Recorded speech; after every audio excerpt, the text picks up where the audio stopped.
आज मैं बात करने वाली हूँ कि अगर आपके दांत टेढ़े मेढ़े हैं, आगे पीछे हैं, दांतों में क्राउडिंग है या फिर जो हमारी अपर या लोअर आर्च का जो आइडियल शेप है वो शेप मिसिंग ना हो के टीथ का शेप अलाइनमेंट बिगड़ा हुआ है, दांत आपको अच्छे नहीं लग रहे, आपको आपकी स्माइल अच्छी नहीं लग रही, ऑक्लूजन प्रॉपर नहीं है, तो फ्रेंड्स ये वीडियो आपके लिए बहुत ज़्यादा ज़रूरी है क्योंकि आज मैं कुछ ऐसी इंपॉर्टेंट चीज़ों के बारे में बात करने वाली हूँ कि अगर हमने उनको नहीं फॉलो किया तो फ्रेंड्स ये प्रॉब्लम्स हमें लाइफ लॉन्ग परेशान करेंगी और बहुत ज़रूरी है कि इन प्रॉब्लम्स का ट्रीटमेंट सही एज में सही टाइम पर हो जाए।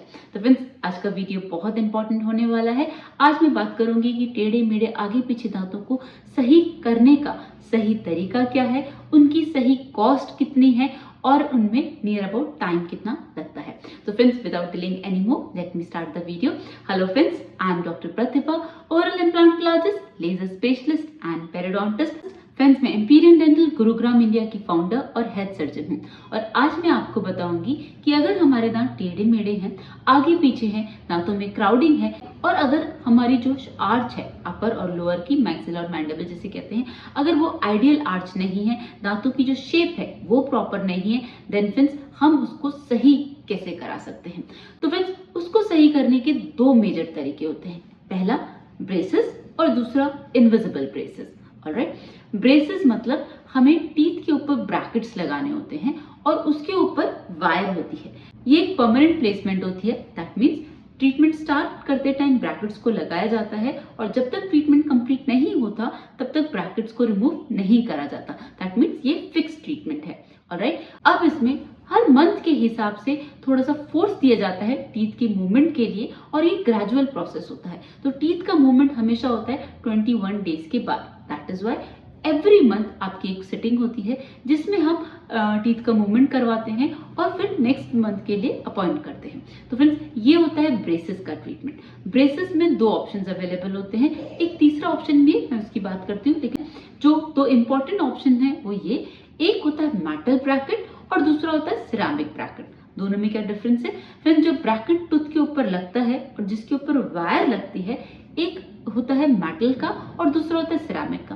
सिरेमिक टूथ के कलर का होता है और मेटल थोड़ा सा सिल्वर कलर का होता है। तो दोनों में क्या फर्क है? फ्रेंड्स एज सच कोई भी फर्क नहीं है, मेजर डिफरेंस बस इतना है एस्थेटिक का। जो सिरेमिक ब्रेसेस होते हैं वो थोड़े टूथ कलर के ब्रैकेट्स होते हैं उसमें, और जो मेटल के ब्रेसेस होते हैं वो स्टील के सिल्वर कलर के होते हैं। ऑलराइट, अब इनमें कोई भी डिफरेंस नहीं है क्योंकि दोनों के ऊपर वायर लगती है। हाँ, जो सिरेमिक के ब्रेसेस हैं फ्रेंड्स वो थोड़ी कम मेटालिक स्माइल देते हैं, तो जब आप स्माइल करते हैं तो एकदम से शाइनी सिल्वर सिल्वर सा नहीं दिखता है। वेयरएज मेटल के ब्रेसेस में एस्थेटिक थोड़े से कॉम्प्रोमाइज हो जाते हैं, लेकिन फंक्शंस में ऐसा कोई फर्क नहीं पड़ता। फ्रेंड्स दोनों ही तरीके के ब्रेसेस एक ही फंक्शन देते हैं। इसके अलावा जो थर्ड ऑप्शन मैं बता रही थी वो ये कि लिंगुअल ब्रेसेस, लेकिन मैं उनको पर्सनली प्रेफर नहीं करती क्योंकि वो टंग को बहुत हर्ट करते हैं। तो आप जब भी टंग लगाएंगे तो टंग का टिप है वो ब्रैकेट्स पे जाकर टच होता है, पेशेंट्स को कंटिन्यूस अल्सर्स की कंप्लेंट रहती है। तो मैं खुद ही बोलती हूँ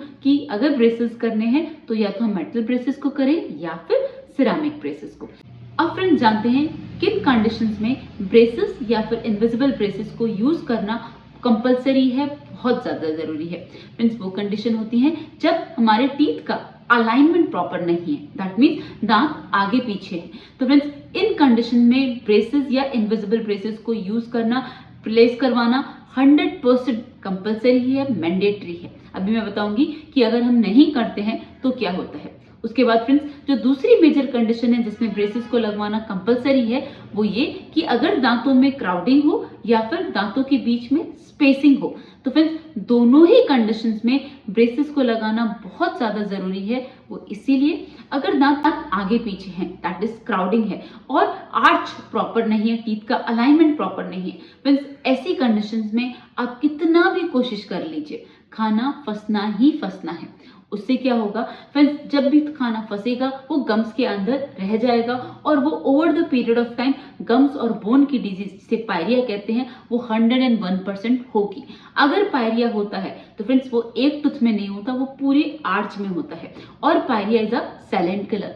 आपको पता ही नहीं चलेगा कि आपके दांत कमजोर हो गए, और over the period of time, like जब आपकी एज 35-40 के आसपास होगी, तब तक आपके सारे दांत कमजोर हो जाएंगे, क्योंकि दांत आते हैं 6 से 7 साल की उम्र में, 12 से 13 साल की उम्र में सारे दांत आ जाते हैं। फिर जो 12 से 13 साल की उम्र से लेके जो आपकी 30 से 40 साल की उम्र होती है, तब तक बहुत ज्यादा इन्फेक्शन हो जाता है टीथ में, वो इतना लॉन्ग स्टैंडिंग होता है। वैसे ही पायरिया एक क्रोनिक डिजीज है, तो फिर जब तक आपकी लेटेस्ट स्टेज आती है 40+, तब तक आपके टीथ बहुत वीक हो जाते हैं। मैंने बहुत पेशेंट्स देखे जो रूरल एरिया के होते हैं, जहाँ पर दांत निकाल देते हैं और 40 साल की उम्र में उनके मुंह में कोई भी दांत नहीं रहता। तो फिर ऐसी कंडीशंस आपको नहीं करनी है।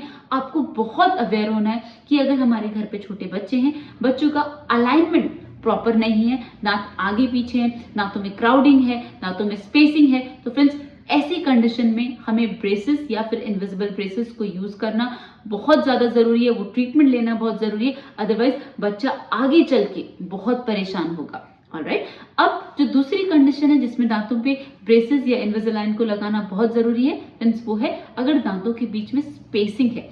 तो फ्रेंड्स दांतों के बीच में जब भी स्पेसिंग होगी तो उससे क्या फर्क पड़ेगा फ्रेंड्स, दांतों को मूवमेंट करने की जगह मिलेगी। तो अगर थोड़ी भी स्पेस है तो टीथ जो प्रॉपरली अलाइन होने थे, एक साथ होने थे, तो उनमें मूवमेंट्स नहीं होगी। तो जब भी दांतों के बीच में स्पेसिंग होगी तो टीथ को मूव करने के लिए जगह मिलेगी। तो अगर टीथ टिल्टेड होते हैं तो फ्रेंड्स अगेन वही खाना फंसेगा, आप दांतों के बीच में से खाना रिमूव नहीं कर पाएंगे, क्योंकि वो एक बार फंसने के बाद निकलता नहीं है, और फिर वही over the period of time आपको पायरिया होगा, और पायरिया की वजह से आपके सारे दांत कमजोर हो जाएंगे, मसूड़े कमजोर हो जाएंगे, हड्डी गल जाएगी, और हमारे पास कोई और दूसरा ट्रीटमेंट ऑप्शन नहीं अवेलेबल होगा। क्योंकि हम कोई भी आर्टिफिशियल प्रोस्थेसिस लगाएं उसके लिए मुंह में बोन होना बहुत ज्यादा जरूरी है। अब फ्रेंड्स जो एक इंपॉर्टेंट कंडीशन है जिसमें ब्रेसेस को लगाना 101% कंपलसरी है फ्रेंड्स, वो है ऑक्लूजन। फ्रेंड्स अगर ऊपर और नीचे के दांत, अपर और लोअर आर्च प्रॉपर नहीं बैठ रहे हैं, आगे के और पीछे के, तो अगर आप मुंह बंद कर रहे हैं, सलाइवा स्वेलो करेंगे, तो आपको पता चलेगा कि आपके जो पीछे के दांत है वो प्रॉपरली ऊपर और एक प्रॉपर कांटेक्ट में होने चाहिए, और जो आगे के दांत है उनमें 2 mm का स्पेस होना चाहिए। तो फ्रेंड्स ये है एक आइडियल ऑक्लूजन। अगर आइडियल ऑक्लूजन नहीं हुआ तो फ्रेंड्स हमारी आर्च डिस्टर्ब हो जाएगी, उसकी वजह से हम जो चबा रहे हैं, मुंह खोल रहे हैं, वो डिस्टर्ब, उससे डिस्टर्ब होने की वजह से हमारा जॉइंट डिस्टर्ब। तो हमारे पास TMJ जॉइंट है, टेम्पेरोमैंडिबल जॉइंट, वो प्रॉपर मूव और क्लोज होता है, उसका प्रॉपर फंक्शन होता है। तो अगर वो प्रॉपरली क्लोज नहीं हो रहा, ऊपर और नीचे के दांत आपस में प्रॉपरली मिल नहीं रहे हैं, तो फ्रेंड्स ये जो मूवमेंट है, ग्लाइडिंग मूवमेंट है टेम्पोरल बोन का और मैंडिबल बोन का, ये डिस्टर्ब हो जाएगा, जॉइंट डिस्टर्ब हो जाएगा, क्लिकिंग पॉपिंग की साउंड आएगी, जो हमारा जॉइंट है उसमें पेन होने लगेगा, हड्डी घिसेगी, जो हमारा जॉइंट है वो डिसलॉज होने के चांसेस हैं, जिसकी वजह से लॉक जॉ हो सकता है। तो फ्रेंड्स ये वो मेजर कंडीशन है जिसमें ब्रेसेस या इनविजिबल ब्रेसेस को लगाना बहुत ज्यादा जरूरी है। अब फ्रेंड्स जानते हैं कि इनविजिबल ब्रेसेस क्या होते हैं। फ्रेंड्स आप सबको पता होगा कि they are like thin transparent sheet जो हम टीथ के ऊपर प्लेस करते हैं, ये रिमूवेबल होते हैं। और ब्रेसेस के जितने भी प्रॉब्लम्स थे, लाइक कि कई बार आपका ब्रैकेट पॉप आउट हो जाता है, वायर ब्रेक डाउन हो जाता है, अल्सर्स हो जाते हैं, फूड लॉजमेंट हो जाता है, तो ये सारे इश्यूज इनविजिबल ब्रेसेस ने रिमूव कर दिए। दूसरा, ब्रेसेस को आप अपनी यंग अडल्ट लाइफ में प्रेफर नहीं करते, इनविजिबल ब्रेसेस क्योंकि ये इनविजिबल है, आप इसे लाइफ में कभी भी वेयर कर सकते हैं।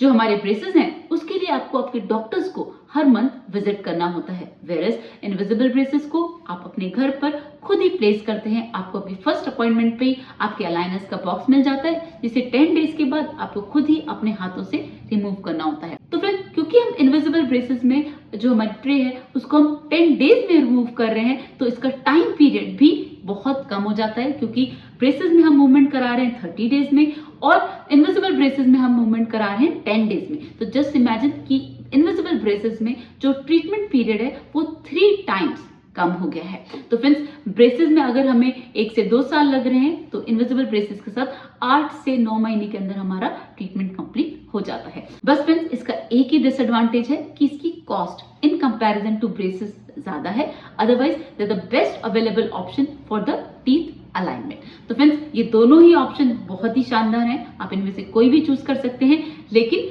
टीथ का अलाइनमेंट होना बहुत ज्यादा जरूरी है, अदरवाइज इन फ्यूचर वो आपको बहुत प्रॉब्लम करेगा। तो फ्रेंड्स, अगर आपको आपके टीथ अलाइनमेंट से दांत टेढ़े मेढ़े होने की वजह से कोई भी इशू है तो आप मुझसे कमेंट सेक्शन में पूछ सकते हैं। चैनल को सब्सक्राइब नहीं किया है तो प्लीज कर लीजिएगा। See you in the next video. Thank you. Don't forget to flaunt your beautiful smile, and that makes you so beautiful.